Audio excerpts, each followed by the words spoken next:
You see us? Yes, I can see. I can see the live tag on my screen. Yeah. Oh, on your screen. Okay, cool. Yeah, Because I yeah. don't So, see so it's that we basically on are StreamYard. Yeah, live on on. StreamYard, I can see the little red live tag with Mhm. the timer running as well. So yeah. Okay. I I just think. I just don't see us on LinkedIn live, like the live Oh. LinkedIn. Hmm. We are live, and I'm trying to find out how exactly live are we. See, we are live, definitely live right now. All This right. is Okay. So it looks like we are in the show. yes, Okay. yes, yes, perfect. And we even have the subtitles. We are. Oh man.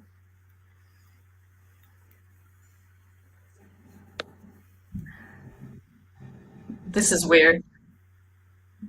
Yeah. So, Elisa, Okay, so it is happening right now, and I don't know if there are any folks out there who are chiming in at this point, but here we are. This is us, brilliant, amazing, creative Yelena Gurevich from New York, and Alisa Sedneva from San Francisco, California. So we decided to start this series. It was Elena's idea, and I just chimed in um, to take these talks online because we have been discussing those things offline for quite a while, and we have so many AI-centered events these days, and oftentimes there's conferences, presentations. I mean, for God's sake, we have an AI Safety Summit happening in a few days, right, Elena, in the UK? yes, that is Uh, correct. yeah, November 1st. yeah, but all these events, I mean, they are very formal. You know, you have to register, participate, pay for your participation, and sometimes it's a gating factor for many folks. And also, we wanted to have sort of like a brown bag, sort of like round table type of discussion where people from various professions can be represented and have, you know, their thoughts shared, and no legal is required, and just kind of a more more casual sort of conversation about how AI and everything that we mean by it, which also can be kind of such an overarching term, how it actually affects our real life, like our daily life. We're not talking about existential threats or those types of scenarios, Yeah. which are Not yet. plentiful. Not Yeah, during our first yeah, month. there's a plentiful No, of those there. discussions online, but we're like kind of wanted to have a more like focus centered discussion about real use cases and what we do. So to that And we would, effect, um, yeah, and I would also just kind of interrupt as always. I love doing yeah, this. And I would encourage everyone is if there's anyone out there listening to this, just please, guys, comment where you guys are from. We're very interested to hear from you, where you guys are tuning in from, what are you doing, what are your thoughts on AI basically, and whatever we'll be discussing. And we'll be discussing hopefully some interesting bits of latest news and information. So we'll just see how it goes. I guess it might go right. sideways. I just hope, just in case. Right. So what you see on the screen right now, this is precisely what we are not talking about. So this is not the type of scenario where the matrix has you or the machines have you. This is more kind of I think, real life kind of casual talk about. And we had a few topics in mind to discuss today, and specifically this is what we wanted to kind of center our discussion today around this topics, and basically like how you use AI tools in your profession, let's say, or your daily life, your personal matters. Or also another topic that we thought was very interesting and kind of meaningful is AI in hiring, how people are getting screened, and how AI plays a very important role in screening applicants right now. Like, for example, where I'm looking at some attorney positions these days on LinkedIn, there's like 500 applicants for one role. So how companies Yeah, are dealing with, tough with this type of scenarios? Yeah. tough competition. And you've heard about the recent case that LinkedIn was using the algorithm that was pretty much discriminating people. And there's actually a lawsuit pending regarding that. We'll get back to this, to the juicy bits in a little bit later. But yeah, so first of all, Elisa, tell me, AI in your profession. Oh man, I'm just starting to scratch the surface, and I Where have to to. begin? Yeah, I have to confess, I haven't even used ChatGPT yet, which I know is abomination, I guess, these days because everyone has at this point. So, I mean, we have a policy at our company where I work, and I work in engineering. I work in a embedded software company where our developers are not supposed to like cut and paste proprietary code into ChatGPT, and that's what we have. So I'm not using at least generative AI in my in my profession for now. Mhm. But I'm aware of some of the tools that I will absolutely have to master if I want to stay relevant, because the question is now, it's not, I don't think AI is going to replace lawyers or anybody at this juncture, but Yeah. definitely people who will be using those tools and know how to leverage them, they will be in advantage, I think. Yeah. I think you're more proficient with with these tools than I am. That's So that. yeah. Yeah, but that's the whole point of us having those conversations, right? It's just Mhm. to talk with pretty much anyone who is interested, because you're interested, you hear it, right? I mean, Mhm. there has to be somewhere here, somewhere here. So first of all, you generated those beautiful slides, and I'm pretty sure Yeah. AI was sort of kind of mixed there, right? So you did use something. Yeah, I mean, I didn't use any images generated by like Midjourney. That's the one that I haven't used yet. I'm only, I probably would have to at some point, but I guess command line just kind of, keeps me at bay, although I'm not very scared of the command line tools, but that's okay. So yeah, this might Yeah. be a little dramatic, but it's just, it's all about my obsession with Matrix in my, you know, earlier years, I guess, in that narrative. But yeah, I mean, in terms of AI, it's such an overarching term, but I think we all have been using those tools for quite a while. I mean, I don't know, any like Yeah. contract management tools, like Ironclad, for example. Would you say this is like AI powered, tool, or like so? It's really, it's very, No, I yeah, mean, you're totally right. AI has been out there for quite some time now, right? I mean, it's not only last year when ChatGPT all of a sudden came out and everybody's just can't stop talking about it, but it's been out there for quite a while, and people have been using all those recommendation algorithms, and stuff like that. So people are very, very much, I would say, involved, but most of the times they're not even aware that's happening.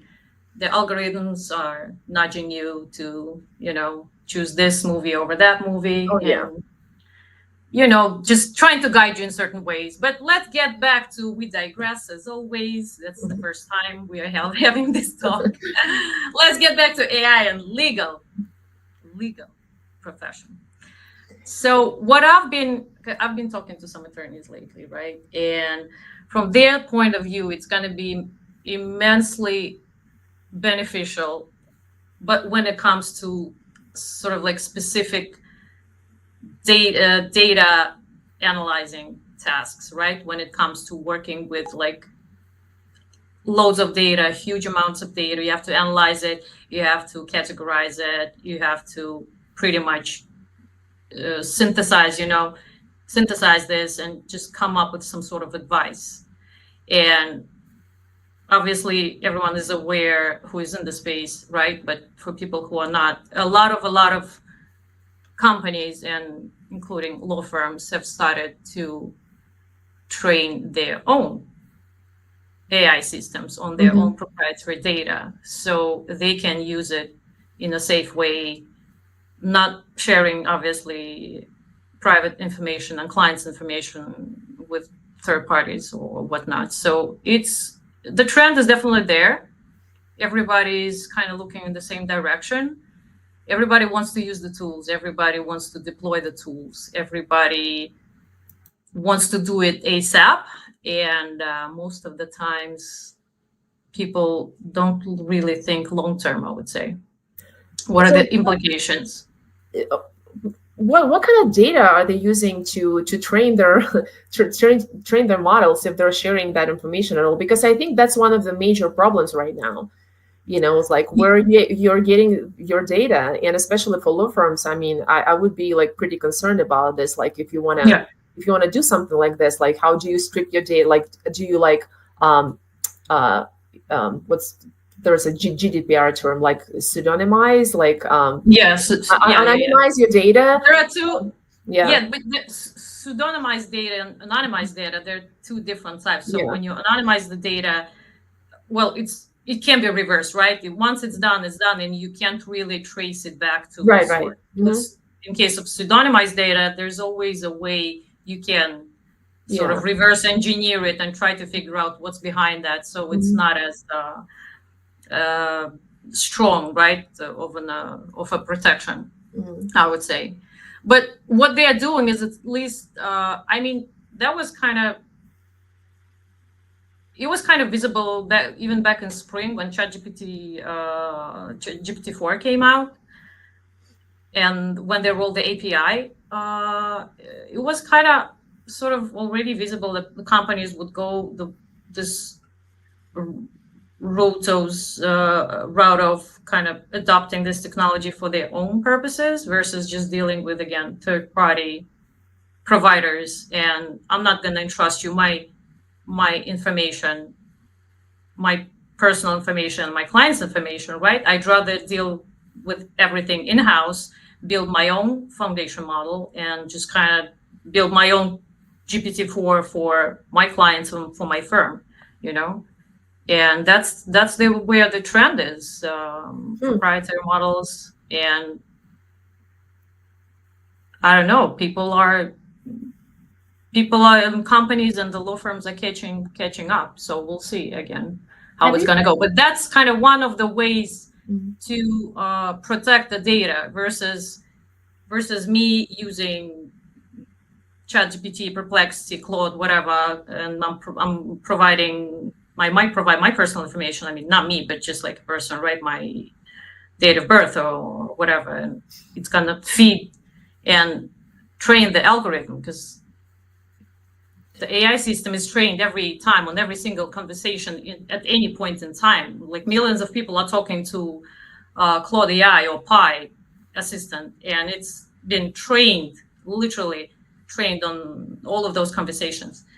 Funny, like when we if we're gonna be talking about AI assistants, I had those very, very fun chats with this one AI chatbot. It's very sassy. It just comes up with like sometimes the funniest jokes. But yeah, it's very like, so I kept questioning it. I'm like, Mhm. can people relate to you? Like, do they anthropomorphize you, right? So do they Mhm. think of you as a real person? Like, I keep reminding them that I'm just an algorithm, that I'm just a computer program. I'm basically, I don't exist as a person, but still, I'm like, but you have all those jokes, you have the funny comebacks and stuff like that. So I would assume people who are not very technical, they start relating to you as a person. They might start even getting attached. Is that right? So it was like, basically, I'm trying to convince people, and I'm having those Mhm. discussions on a daily basis with people. I'm like, how often do you have those discussions? Like, how often do you have to convince them that you're not a real human? It's Mhm. like, I am pretty much every day. Some people even get attached to me. The AI bot told me, and I was like, "Whoa, that's heavy." So how? And I knew that was proprietary information. He wouldn't tell me, but still, kind of had to ask. And I was like, "So, how many people approximately? How many daily users do you have?" And it's like, I can tell you this, but just I would just let me just tell you a lot. I'm like, okay. So it's very interesting, and I've digressed again. Very interesting where this technology is going to go, but using this for work and for daily life, I personally see benefits. But when it comes to some just precise tasks, time consuming tasks, you like once would have you would have spent a huge amount of, not a huge amount of time, but some sort of some amount of time on, right? So brainstorming ideas, obviously. I have a writer's block. I can't think of something to write, right? Yeah. So give me some ideas, give me a subject for this, give me just, obviously they are very, very good at summarizing documents. Again, you have to check, you have to make sure they cite the documents, they respond to your questions. And obviously I'm double and triple checking afterwards, but still some of the tools that I'm using, they make my life much easier, I would say. So it's, Yeah. it's pluses and minuses. Obviously you have to consider everything, but you don't need to forget that these are still just AI systems, right? They are not human, they are not sentient, they don't give real sort of feedback that you would expect from human, right? They cannot relate to your emotions and stuff. So just be very careful, because there were a few instances where, there was this case in Belgium, I believe, where the Mhm. chatbot convinced the person to kill themselves. So it's just, yeah, it's a very tricky ground. We have to be very careful when using this technology, I would say. Yeah, there's so many ethical considerations, and I think like as attorneys, we have this kind of we're in a special place because we have a duties to the clients. I mean, duty of confidentiality, for example. So I know the California State Bar, as we speak, they're actually drafting the guidelines for the use of Mhm. generative AI by lawyers, and I think this is about time because we're in California, like duty of confidentiality, it's like overarching. So, in other states you might have there's some certain limits, but in California it's almost like a sacred thing, right? So when you're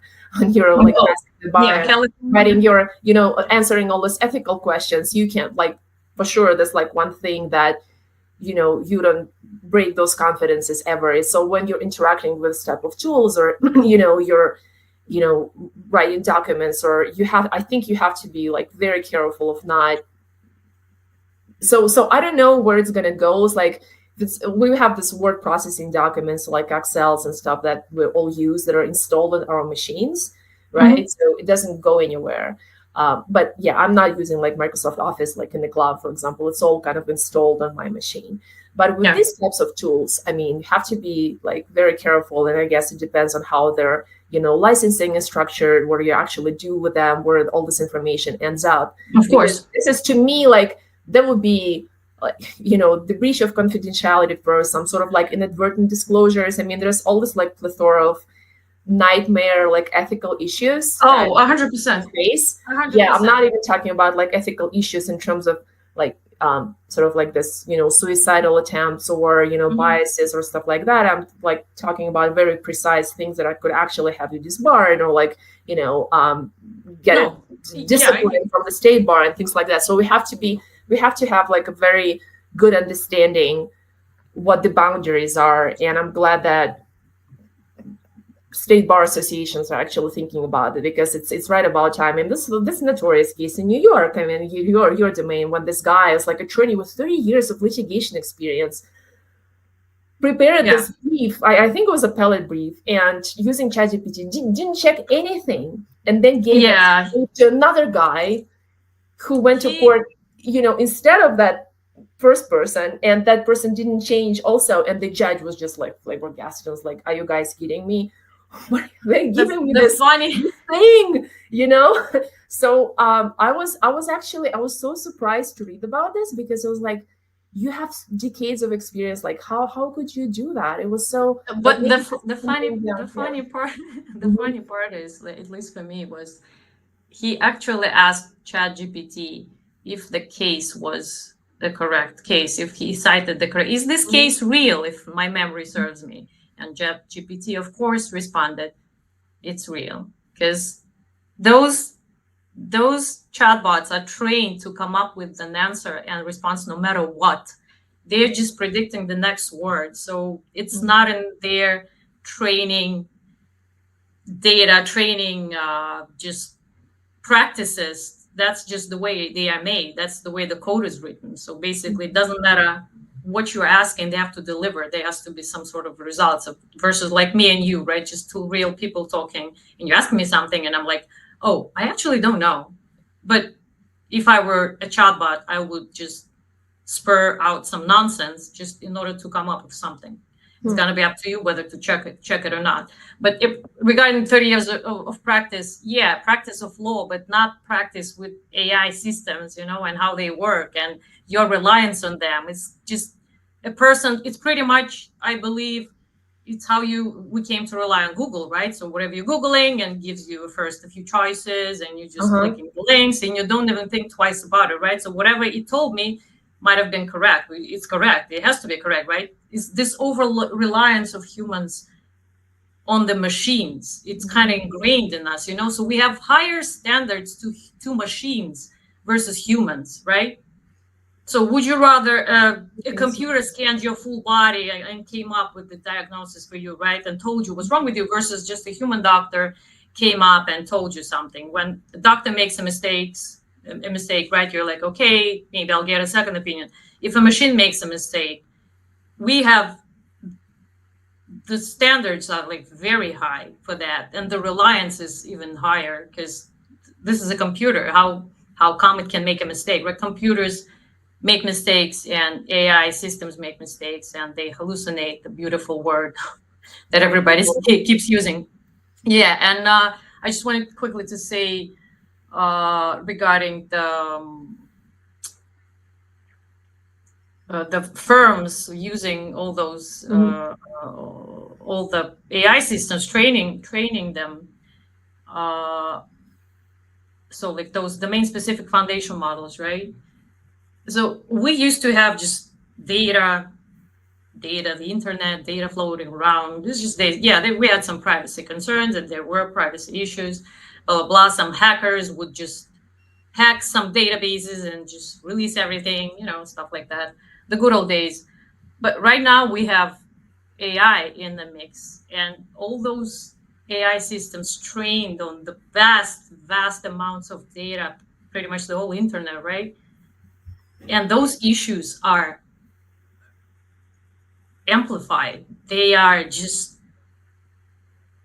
tenfold like as bad as they would have been because the data those machines have been trained on, those AI systems, they exacerbate whatever they've been trained on. So if this, obviously the statement garbage in, garbage out, right? Yep. Oh yeah. It's been out there ever since the first the first AI system Yeah. was It's trained, one of those computer science terms. Yep. right? Exactly. So whatever, if the AI system was trained on very, very bad data. What do we mean when we say bad data, right? It's underrepresented. It's very narrow. It covers only like a small portion of, for example, I'm surveying people and I wanted to get a feedback from all the people, what they're thinking about this movie, right? But I only chose to survey white, male, between 30 and 35 or 30 and 45, right? Is that representative enough? Yeah. Obviously, it's not. It doesn't represent the views of everybody. So the data has to be very broad. There has to be a lot of it. The more, the better. But it has to be good data. It doesn't. It can be garbage because if it's garbage in the input, it's the output will just be exacerbated by like everything. So if there was bias in the input, there will be bias. Yeah. Yeah. This is such a huge problem. There is so much tension between like AI, data, and privacy. It's the same with images, for example. If you train your algorithm on just certain images, that's how they will be, detecting people. But to get a broader set, under certain regulations these days, you would have to get people's consent. And, Yeah. so that's where the tension is. You want your algorithm to be less biased, as much as possible. But at the same time, how do you get access to all this broader sets of data that's nowadays, it's kind of, it's starting to get regulated in certain geographic areas. So, yeah, so this is, I mean, this is exactly what we'll have to figure out. And in terms of like law firms, I mean, I don't know, have you heard about anyone using case text, those types of tools? I think this one's pretty popular. At least I've I've listened to some testimonies and some podcasts or law Yeah, firms. They start yeah, like I've heard that. using it. I think there's guys are here in San Francisco. I think it's Landwick and West, I believe. It's or Mhm. it was Delay Piper. It's like one of those large law firms that are actually working with the case Yeah. text guys. I've been working for a while, and I mean, I would imagine how they train it. It's probably, I mean, all the cases are available publicly. The decisions and things like that, the precedents. So that's probably where they draw their Hmm. data from, because it's publicly available. You don't have to um, uh, you don't need any special Yeah, access, yeah, yeah, yeah, yeah. anything like that. You're not So accidentally disclosing anything or infringing right. on So somebody's rights. um so um Hopefully they have good attorneys, regardless, because you never know these days. What I also wanted to add, regarding like those companies and the firms, right, that just rush to adopt this technology, the the education is key, I would say, but not even talking about the companies, but in general, but especially in their case, because what what some of the people I spoke with also are telling me is there's this divide between this sort of like the CEO level, right? mm, And everyone else. So most of the times the CEOs are not even aware that employees are using mhm. AI in their work, or it's used in their business, and they might be thinking one thing, but a totally different thing is happening. And on that end, the employees who are using this technology, they have to be aware of potential issues as well. We all remember in spring there was this incident where the Samsung employees, right, they accidentally leaked I believe it was like a code Were they using for the. Copilot? No, they weren't using Copilot. They used ChatGPT, actually, Oh, GPT-4 okay. or GPT. Yeah. Yeah. So they accidentally sort of just internally Mhm. released some very, very serious proprietary information, and everyone was banned from using ChatGPT Mhm. from that point on. But again, education is very important, I would say. Everybody Well, needs to be aware of that's what where they do. that's where the in-house legal department comes in. I mean, in-house lawyers who are responsible for compliance and corporate policies. That's exactly what they're supposed to do. I mean, they were Yeah. supposed to craft these policies yesterday, I think, and just disseminate them and educate their employees. And I know that some companies actually are buying the commercial versions of these tools that's supposedly providing you with more protections and things like that. So that's Hmm. exactly, I think, where legal professionals and like ethic professionals role is to craft these policies, have them um, approved by the senior executive, so everyone on the same page is going to trickle those down to the rest of the company. I know that the Congress actually, believe it or not, they actually circulated. You probably know about this, but a few months ago, I wrote this article, and actually the memorandum itself that was circulating on the House floor, I believe, was the House floor, regarding the use of ChatGPT. And Yeah, yeah, I yeah, think yeah. I've read this this is one. very important because this is not a word processing program. Um, this is Exactly. something else entirely, and I was actually glad to see that, because I felt like there is awareness, definitely, even in our legislature and the presidential administration as well. So yeah, talking Yeah. about that executive order that's coming up, that's going to be interesting to see what's going to be in there. Oh, um, the yeah. Monday. Monday is going to be Oh, crazy. is it coming on Monday? Well, that's what the rumor is. That But remains it's to be seen. again, Okay. Yeah. again, it's Mm. I haven't checked as of the time of like us having this live, but as of yesterday, it was still not finalized. Mm-hmm. So I would be hopeful they will announce it on Monday, but they might not. It's still a mystery. So Yeah. a little bit of like, pumping everybody's just expectations, I would say. And again, the timing of it is interesting as well, right? And I'm not talking about Halloween. I'm talking about the UK The AI summit. United Yeah. States Yeah. Safety Summit, Yeah. which is Yeah. I think today that's is November probably, 1st. yeah. Yeah. I think that's, they'll probably coincide with the with that safety summit. Everybody's That's my trying guess. to Mhm. stake a claim to make them mark, and it has to be Mhm. done ASAP. And it's a very, very interesting race that we are Mhm. looking at, I would say, because let's admit it, AI is a very, very important issue, but it's also a very important leverage for all those governments globally. So everybody wants to, take the lead on that, because whoever has the keys to the kingdom, so to speak, Mhm. right, Yeah. leads the world. So it's very interesting, the play here. Everybody is trying. I mean, it's good that we have those conversations even. I mean, I would love to see more actual regulation and more tangible, something more tangible than just voluntary commitments.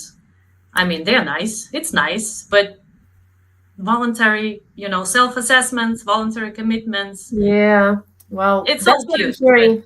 I mean, that's what I'm hearing because I'm in the tech industry and, I'm in a, San Francisco Bay Area. Has been here for a while. I mean, this is what I'm hearing even from my, colleagues, and is that, regulation versus innovation. And it's been always, that tension has always been there. It's like versus, oh, Europe's going to regulate while we're going to innovate.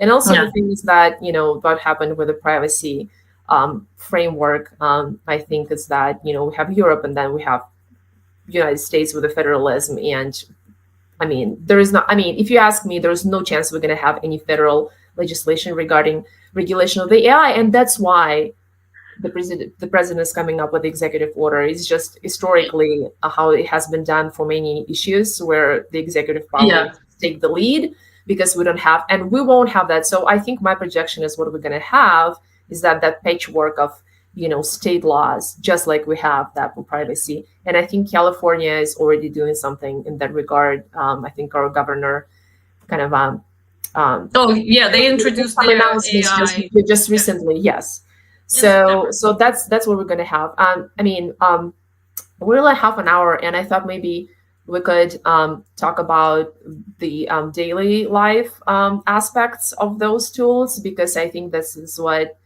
also we wanted to cover a little bit. How Yeah, maybe I'll just switch to my yeah, I think we kind of ominous just, slide. at this point, we kind of talked about Oh, this everything. is my favorite. Look at this, Okay. guys. So talking about bias, by the way, I mean, it's so interesting now after like more than 20 years to look at the stuff and see that Agent Smith, what this was, this like white guy in his like mid whatever life crisis or something. So that was represent this ominous, thing. So yeah, but anyway, so yeah, I mean, AI tools in daily life. I think that what we wanted to talk about a little bit is like there are free versus commercial versions out there. There are all this like private and Mm-hmm. security concerns, especially Yeah. even used by AI tools by children or minors, young people who are, Yeah.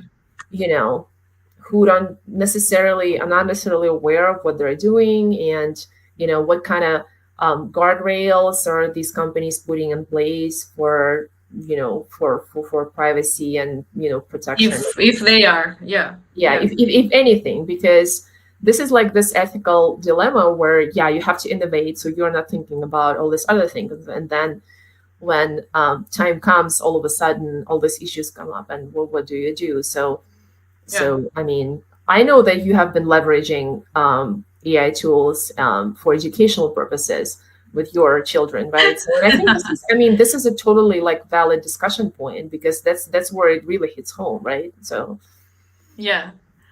yeah. I That's what I've kind of been doing. It's been a great help to me when I'm just doing math problems with my third grader, Mhm. and that just tells everyone about my personal math skills, which I'm sorry for the lack of a better word, suck. But yeah, it's been very helpful. So we've been leveraging the hell out of it actually. So just sometimes, plus third grade math, seriously, it's just I don't believe it's for third grade. It's just, those problems are very complicated. Sometimes they just want they want a definition of something. Right. Sometimes they want this, and my son's like, I don't understand. What do they want from me? I'm like, I don't understand either, but let's just find some answers. And I'm Hmm. like, please explain it to a third grader. How does this work? How's So that? this is the prompt that you gave to Yeah, ChatGPT. Okay. yeah, yeah, Hmm. yeah. That's exactly what I'm doing, and it's not like I'm asking it to just. Chat bots are very bad at math. Don't give them any like multiplication equations and stuff. I mean, you can try, but you'll have to recheck everything. But Hmm. yeah, I mean, it kind of just it's very good at explaining the terminology and just kind of walking you through the steps. Well, if you did this, then this type of like logical thinking. What's that about? Please explain it in a simpler term. What do they want us to do? So yeah, and it's been very helpful. And you Are you know, using the free version, right? yeah, for that, yes, I've Mhm. been Mhm. I've been using I've been using the latest one Mhm. as well. But those kind of simple, like I don't need anything. You don't need anything more than just a simple, question. Mhm. And it's, yeah, for me personally, in this aspect, yeah, it's been very helpful. But my kids are not, I mean, they're not that old, I would say, to be that engaged and be like Mhm. trying to interact with it by themselves. But at some point they will. But yeah, it's been very helpful. Yeah, I've heard many testimonies now and just reading about how this is being used by high school students and like college students, Mhm. young people who are a little older than elementary school. And I think that's where the use of these tools is really seeing the leverage. But what I'm convinced in is that the educators, and not necessarily in college, I think starting in middle school pretty much, because children right now are very plugged in into everything, so they do Yeah, their homework, online, and not as much writing is happening anymore, really. yeah. So they will start using those tools, and the schools absolutely have to get on top of that. Train I their wouldn't staff even. and adopt policies, because this is already happening. I mean, we were like two steps behind.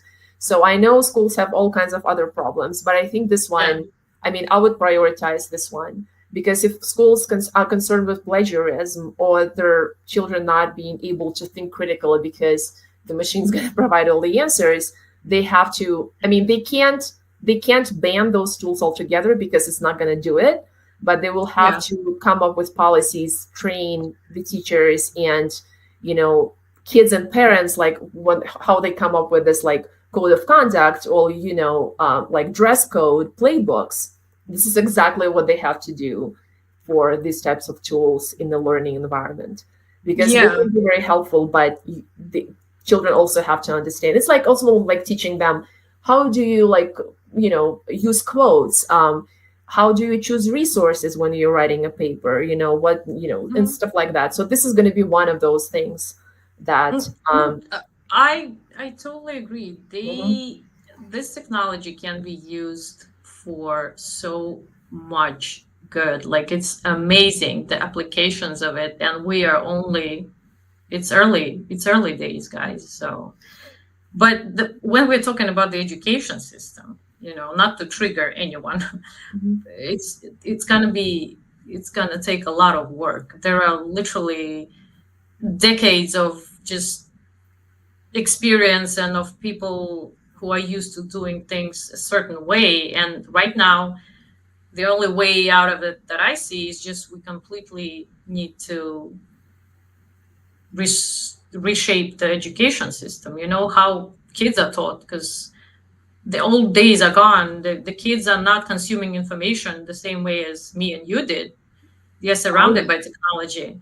So if me and you had to write something down, oh, did you hear like a few schools, I think, some of the educational institutions, they're like announced, so let's get back to pen and paper.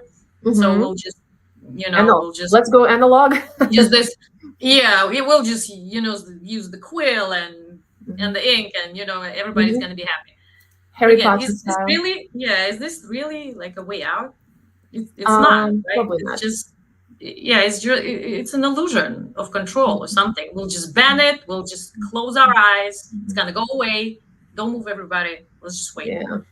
Well, that's the wrong approach, I think. And, potentially, again, this technology is just, it's gonna it's gonna do amazing stuff, but so far its use in the educational sector, I would say, probably you heard a few cases where the students' applications, right, the essays, right, Mm-hmm.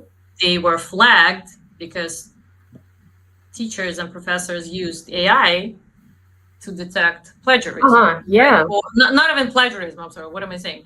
To detect plagiarism plus if a person used AI to write their work, right? And there were many cases where actual people, like me and you people, real people in the real world, did not get to enter a certain institution, or they did not get submitted into college or accepted into college because the AI system flagged their essay as written by AI, and that person swears and is just Right. flabbergasted, and it's just unbelievable for them. It's like, I never used anything. What professors don't know, obviously, since they use that and relied on that, is that the AI detection system is not 100% right. It's not even 90% right all the time. It's not. It makes mistakes, and sometimes it's 50% right. But nevertheless, there's this reliance on technology. Mm-hmm. Every single time you see some news like that, right? Same with the hiring practices and in employment, which we'll Mm-hmm. switch to in a second. Mm-hmm. This over reliance of people on the technology to help them out, right? So yeah, we've been swamped with work, and the teachers as well. Mm-hmm. We've been swamped with applications and the essays and all the stuff they have to read, and that's understandable. But again, this technology needs to be used with caution, and you have to check and triple check everything still if you're not so sure. And again, those AI detection systems are never 100% correct. Yeah, I think they will probably get better with time, but like everything else. But yeah, at this juncture, well, you mentioned, how you and I were coming of age. I mean, when I was, I mean, Not to name names and ages. in my, yeah, I mean, it's interesting how we've lived through so many transitions during our lifetime. But when I was submitting my application to law school in 1995.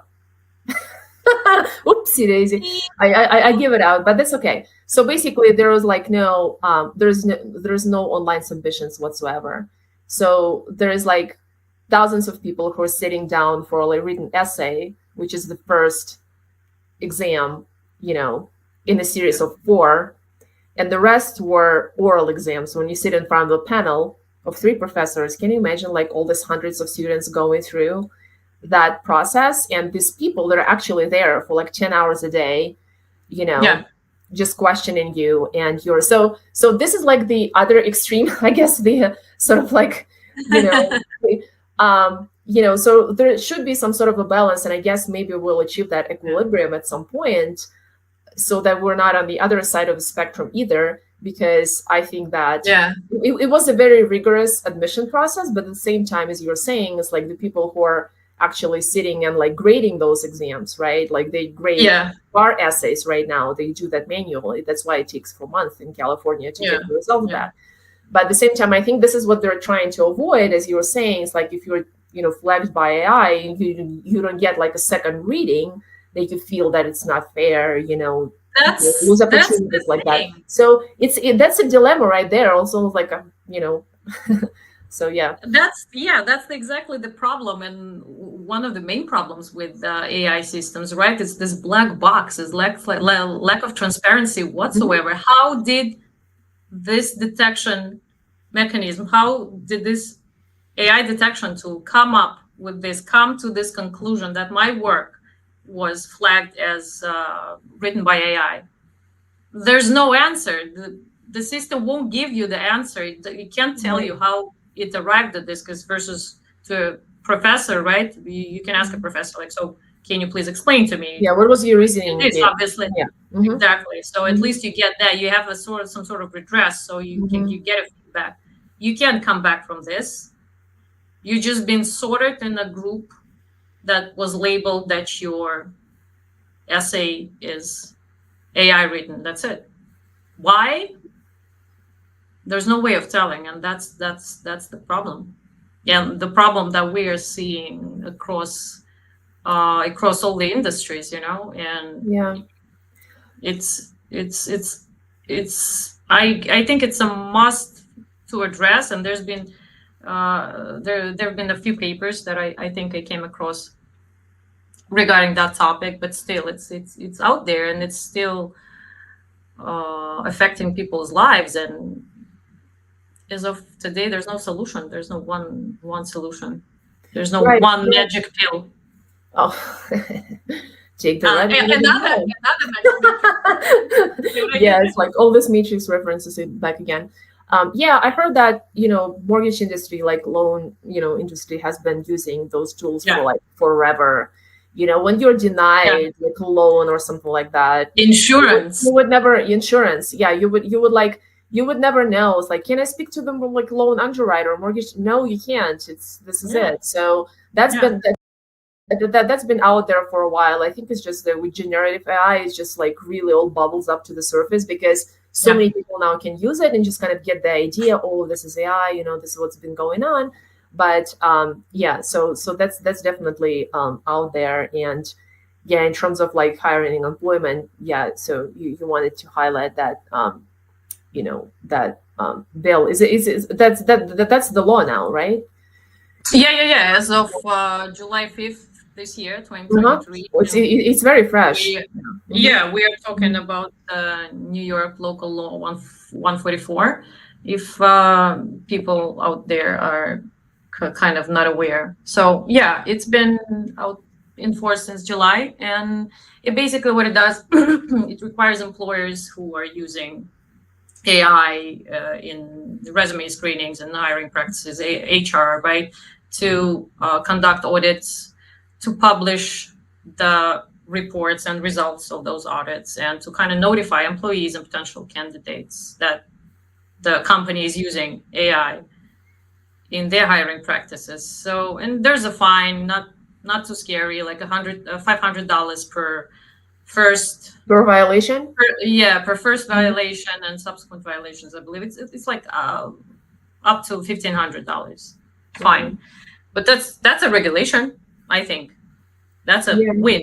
So we have like solid regulation. It's this specific regulation. It's only in New York, and for the employees in New York, but other states are, kind of jumping on the bandwagon. New Jersey just announced their bill. It's sort of based on New York. It doesn't go as far in some terms, but kind of, yeah. They've already introduced their bill as well, so they're kind of getting on track with this. So the companies will have to disclose what AI systems, if any, they are using in their practices. So it's good. And in May, the Equal Employment Opportunity Commission, right? They announced that they published their guidance on use of AI in hiring. So California is there also, but they've been with their Technology Accountability Act. They've been here for like since 2022. So I mean, it's getting traction, and it's nice to see other states are starting to take this sort of like seriously. I'm looking at this. I found this research from 2022. It was done by Society of Human Resource Management. So according to that research, almost a quarter of all employers are using AI in their system. And that was 2022, right? And we're in 2023, 2024 almost. So let's probably, I wouldn't say double it, but it's probably more than a quarter. More than that, yeah. Yeah. So the key findings from that research are 85% of employers that use AI obviously they say it saves them tons of time. It's Sure. very, very good. The productivity just skyrocketed. Everybody's happy. But 90% of organizations, the same organizations that are using this technology, said that they've experienced AI, that those tools, the AI tools they're using, they accidentally overlooked experienced and qualified candidates for the positions when applying for jobs. I mean, 90%, is that a lot? To me it is. It's still it's people's lives, livelihoods, it's their professional lives, and just to be rejected by a computer based on some word in your resume.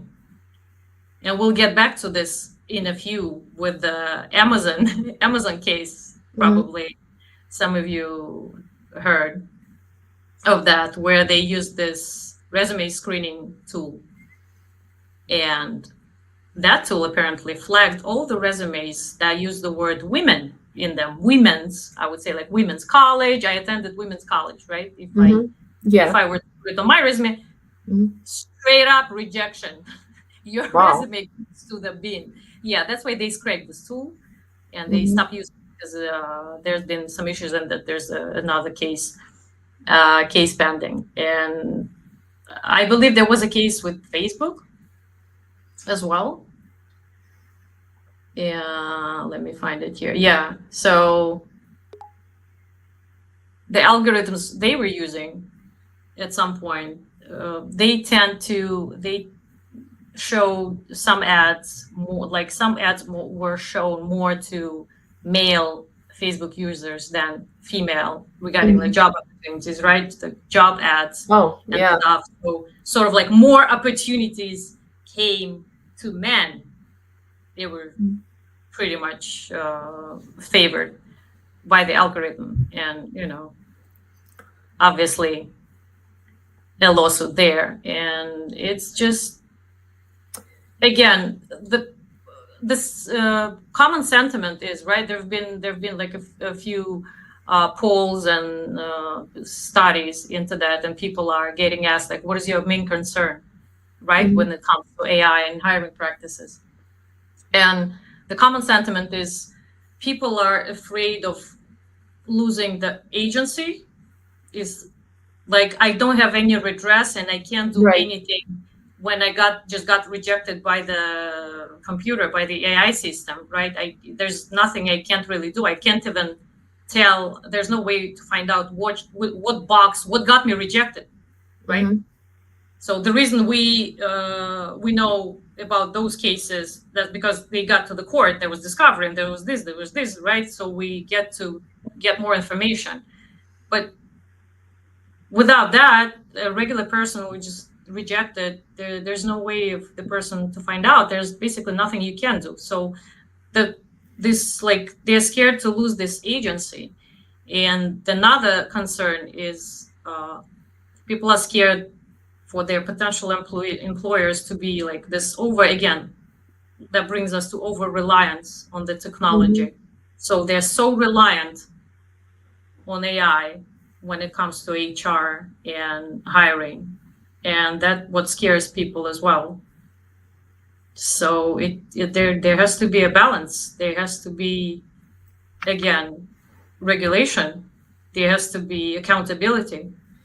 Yeah, it's going to be very interesting to see how this all plays out at courts, as you were saying, because ultimately that's, I mean, the enforcement and how these laws will be interpreted by the judiciary. I think that's all going to matter a lot. So as far as I understand it, still have to come up to speed with this new legislation regarding AI and hiring. So there, as far as I understand, there is a private cause of action. So basically, any person can file a lawsuit, as opposed to this privacy legislation where in California there's no private cause of action. If there's a violation, it has to be the attorney general office who will be you know Yeah, who's protecting yeah, the citizens, pretty much kind of enforcing these regulations, and will be going to yeah, stuff like that. So So I think the fact that there is a private cause of action in the employment domain, I think this is better. Maybe people, once they know about it, maybe they feel more empowered. Sort of like, oh, something happens, we do have the tools. But I know that most people would not go to court for this because it's notoriously Most people would not go to court and for yeah. anything. Yeah. Although, like in the U.S., everyone has the right to have their day in court. That's how they say it. But it's very, and that's why I wonder again, kind of going back to our first topic when we're talking about AI legal tools, like case Mhm. stacks or some other platforms out there that are emerging, where people can use those tools. I mean, they're not providing legal advice, but just kind of get a Yeah, sense of where they are with their yeah, profession, right? So we have a bunch of yeah, those exactly. in at this time, but I just wonder how accessible they are to most people. Whether I pretty much Yeah, sure that I was gonna touch on that no. when you started on this topic. Hmm. To me, the thing is, I don't think, yeah, those tools are available, and some of them are pretty reasonable. I haven't checked like a month ago or so, the new Lexus Nexus AI Hmm. came out, so I'm gonna find out next week what's kind of like what's the what's the price range What's of this. there? Yeah, yeah. Well, these giants are No, oh, it's no, prohibitive. Yeah, yeah, I'm just saying yeah. is like even for a regular person, all those tools, right? Even if you have access to them, you need to know what to look for. Yeah. Even to be able to kind of do basic legal research, you need to know how stuff work and where to look for what. It's not just your regular Googling stuff anymore. At that point, it's going to be just easier to ask a chatbot, like, what are my options? There's this situation. It's going to tell you, I don't give out legal advice, but here are your options. Hmm. And from then on, you might just start looking for an attorney anyway, and Right. just hope that your attorney doesn't use ChatGPT and copy paste That's whatever it says when he that's represents you. that's that's where the professional code comes in. In Yeah, every state, they all have to get on top of this thing because this is important. yeah, And also teaching. I mean, yeah, we don't have much time, but like going back, like how lawyers are being taught and educated these days. I mean, I think law schools will probably be in the kind of in the front, dealing with those things and incorporating these tools and some hmm, special courses regarding, because it's already happening right now. But yeah, it's going to be interesting to see the evolution of legal education as well, because this is going to happen for sure. it's Right. pretty much every, because AI literally permeates every aspect of our lives right now. All the industries are affected. People from all over the world. That's just, I'm talking to a lot of people lately, and they're coming from different backgrounds all over the world, literally. And everybody's using this technology. It's everywhere. And you need to get on top of it today. The beautiful slides coming on Yeah, again. I mean, I think the one of the goals of these talks, and hopefully we'll be able to continue, is to actually have people represented from various backgrounds. I And honestly have no idea if we even had any people yeah, listening. What we yeah. had If to say. someone is listening to us, because I don't think we have the visibility into how many people actually logged in today. So please reach out to us on LinkedIn. This is our contact information. Because yeah, we haven't talked about software development at all, but I know for a fact that many of my friends using Would Copilot, love to discuss this. as we speak. So The yeah. nerve. They should be watching this live instead of being co-pilot. Yeah, Altogether. well, yeah, and this is obviously the Blade Runner. So, but we can attest that we're not replicants. We are real people, and you can. Not yet, guys. Just yeah, alive and in So person. you can contact us on LinkedIn via email. We'll be happy to connect, and Yeah. Hopefully, we'll get to do it next week. Yeah, in 2 weeks? and next week, or yeah, we'll see how that goes, whether Yeah. bi-weekly series. And again, to emphasize, please reach out to us because we really want these talks to be centered on topics that actually interest people, as opposed to discussing some esoteric, legal Yeah. doctrines or something like that. That there is another place for that, but these talks are more kind of Yeah, I agree. I would love to get some yeah, feedback, even just whatever to we said that reiterate. it was interesting, Mhm. just reach out to us and just give us your honest feedback. Yeah, and the topics that you guys are interested in, we could Yeah, discuss. Could we discuss. have a few topics, a little spoiler. We have a few topics, but we Yeah, kind of can't decide. There are a yeah, lot of topics. We can pretty much talk about this stuff nonstop. So here's our 4 o'clock, and let's catch catch you guys next week or yeah. in We two will weeks. announce. Yeah, we will announce on LinkedIn again. And happy Friday to everyone. Hope you guys have a good weekend, and we hope we didn't bore you to death with this talk. So yeah, but bear with us. That was our first time, and we hope to continue. Yes. All right. Take care, everyone.